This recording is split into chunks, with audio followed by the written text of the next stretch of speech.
Hello ladies and gentlemen, Green here and welcome to another video. Today we're going to talk about tier 9 and tier 10 league rates. Keep in mind nothing has been confirmed yet, this is just pure speculation and that's what we're going to get into first. Why I think they are going to be most likely the next big release of content and why I think is going to happen pretty soon. And at the same time we're going to take a look at what I would expect from the tier 9 and tier 10 soul rates. In terms of rewards, in terms of overall quality of life, and in terms of the changes to the bosses.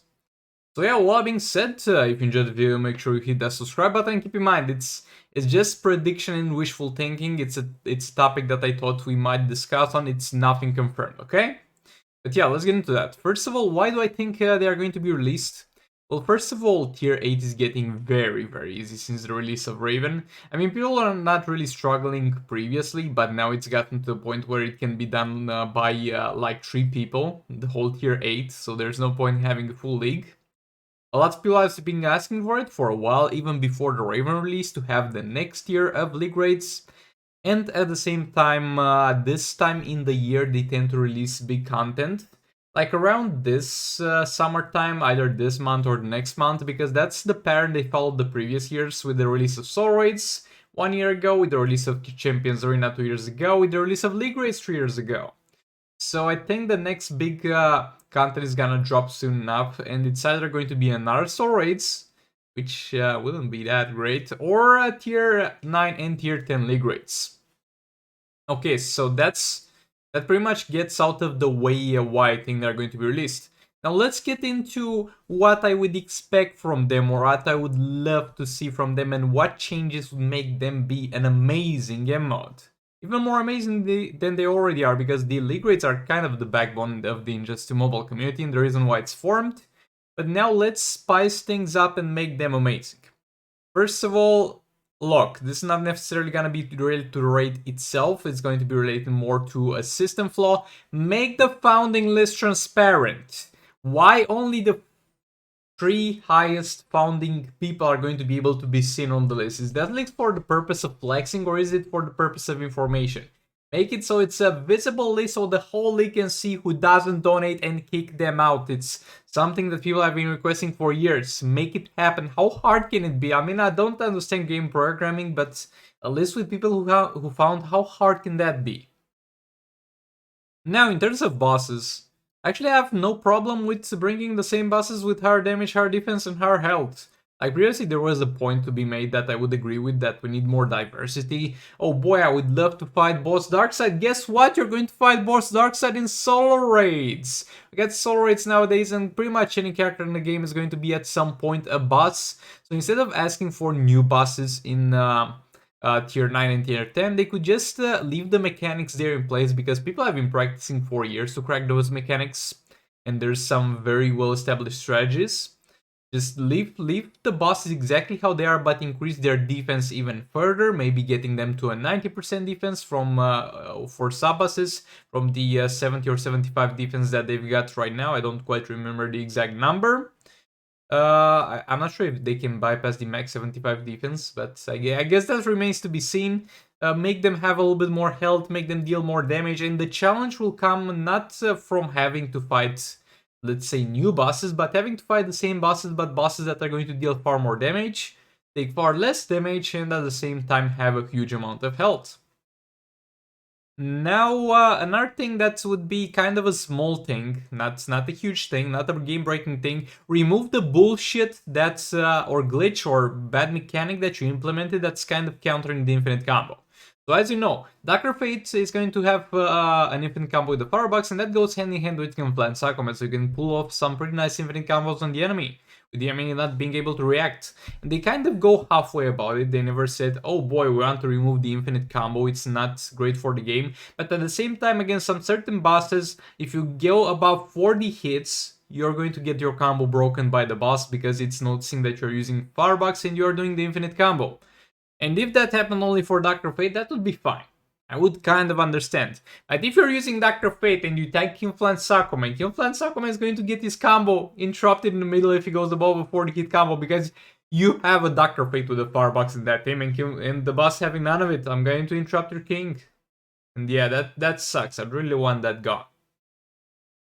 Make it so that there's no more damage unregistered in phase 4. As you know, if you enter phase 4 and before you finish the fight somebody one-shots phase 4, then you're not gonna get your damage registered, which sucks. Make sure you try and remove that. And yeah, that's pretty much it for the bosses. I mean, for the most part, we don't really need the diversity because that's already provided by the Soroids. And at the same time, why fix it if it's not broken? There are bosses that a lot of people enjoy to fight and a lot of people have practice to fight. Skip them that way, but make them stronger. Now, with the rewards. Okay, I got a few ideas on how ideally it would go for the rewards, but yet again, this is just wishful thinking, and most likely, most of this will never get implemented, though at the same time, I try to keep it balanced. I'm not asking like, oh, the first place should get a full legendary character. No, I'm trying to make it balanced. I'm not asking things that are absurd. I'm just asking something that's enticing, and that's pretty much the whole section here is just gonna be wishful thinking, but it's going to be things that are going to have the goal of making people really want to go to tier 9 and tier 10. Because for example, we got over here tier 7 and tier 8 who got good rewards compared to tier 5 and tier 6, but they're not significantly better to the point where people have it always like their end goal to reach a tier 8 league. A lot of people are gonna be like, oh, I'm fine in tier 6 league, I could get a few more rewards, I could get a little bit of a better reward, but at the end of the day, it's not gonna be that huge of a difference. Make it so that over here, it's a huge difference if you are going to be in a tier 9 and tier 10 league or not, and make sure that it's every single player's goal to reach a league that's farming that eventually. And how are you going to do that? First of all, you're going to increase the base resource and gear materials that you get for defeating bosses. That's pretty straightforward. It happens to every tier that you go up. And now, we're going to have a little bit of fun with the top 10, with the top 20 to 10 to 5 things, and switch out the rewards for them. First of all, you can drop some reforges for the top 20 players, and yeah, for the top 20 players, are going to drop some reforges. For the top 15 players, that meaning the top 20 from 16 will get some reforges. Not sure of the amount yet, maybe a random amount even. People from 15th place to 10th place are going to get rare reforges, rare normal reforges. And over here, it opens, I tried to with the rewards to target the people in the 10th spot towards 20th spot, because currently league races don't really do that. It's either be in the top 10 or gets pretty much nothing. We're trying to target this so we can get a better blend of players that are going to be absolute top players and players that are going to be on their way there and they can sit around and get some good rewards. Okay, now from top 10 to top 5, we're going to get some artifact reforges. Again, it doesn't have to be a crazy number. It can be even one. Even if you give one artifact reforges in every single league rate to the top 10 to top 5, you're still giving them access to a currency that would be otherwise very, very hard to get. So give artifact reforges to the top 10 to top 5, and to the top 5 to top 1, give rare artifact reforges. And this kind of gives something to every player in the top 20. At the same time, keeps the competitivity, because you wouldn't want to be below top 20, obviously, because you'd be missing out on lots of things. And at the same time, really makes it worth your while because of those artifact reforges, and maybe for some people for the gear reforges too. But it's something nice that can be there. Now, with the artifact drops, make it so that the people in the 20th spot all the way to the people in the 10th spot have a chance to get Azure artifacts. Right now we have a chance to get Azure artifacts only in the first 10 places, and that's why people are like, be 10th place or do nothing. Now we're going to extend this with only Azure artifacts from tier 20 to from top 20 to top 10, in order to allow for more diversity of players in a league with more purposes and more aims in terms of their placement. Now with the top 10, make it so that people can drop any artifact. I'm not saying it like, oh, just drop them a few beta clubs every single raid. I'm saying get them a chance to drop any artifact like it is in soul raids. Because in soul raids, you can in theory also drop soul raid artifacts. That almost never happens. But it happens from time to time. You got I think it's maybe something like a 3% chance to get a soul raid artifact, or maybe a 5% chance, that being crazy unlucky so far. But make it a 5% chance in total to drop any soul raid artifacts, or maybe a 10% chance and 90% chance for those people to also drop Azure. And that way we kind of fix the problem that we got to soul raids, because soul raids are kind of the only way to get soul raid artifacts right now, and they are not something that you can repeat on and on, because the difficulty keeps increasing until you cap at tier 7 and you can repeat that. But over here you can repeat this on and on again with your league, and you might get a lot of garbage most of the times, but from time to time you'll get some chaos artifacts, some Dawn of Apocalypse artifacts, and that kind of balance the issue around without making it too broken to the point where everybody will get everything. And make it so that the artifact resource that drops, because right now we get Azure artifacts and Azure materials, make it so that the artifact material that drops is going to be the same as the artifact dropped. Again, you're most likely going to get in 95% of the scenarios Azure artifacts, but when you get an entropy, you're also going to get some chaos resources to upgrade it, not chaos, Dawn of Apocalypse resources to upgrade it, and so on. Add the missing legendary character gears. In theory, legendary character gears can drop from league raids, but it's not for all legendaries, because they just didn't bother to introduce them as they released them. Any legendary character that has been released after Black Manta, including Black Manta, has no chance to drop a gear from league raids. So that's something that might need fixing.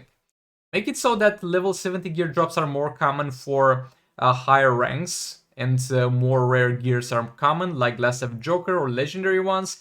And with the level 70 gear, I mean, look, most of the players who are going to farm that tier 9 and tier 10 are going to be players that are going to have a lot of character maxed out, and just randomly giving them more level 70 gear drops makes them have more versatile builds, like have 2 builds on a character maybe, because they anyways got a ton of reforges that they have nothing to do with at some point, or maybe build some primal swamp thing. If they got the full level 70 gear set, it allows the opportunity for more fun.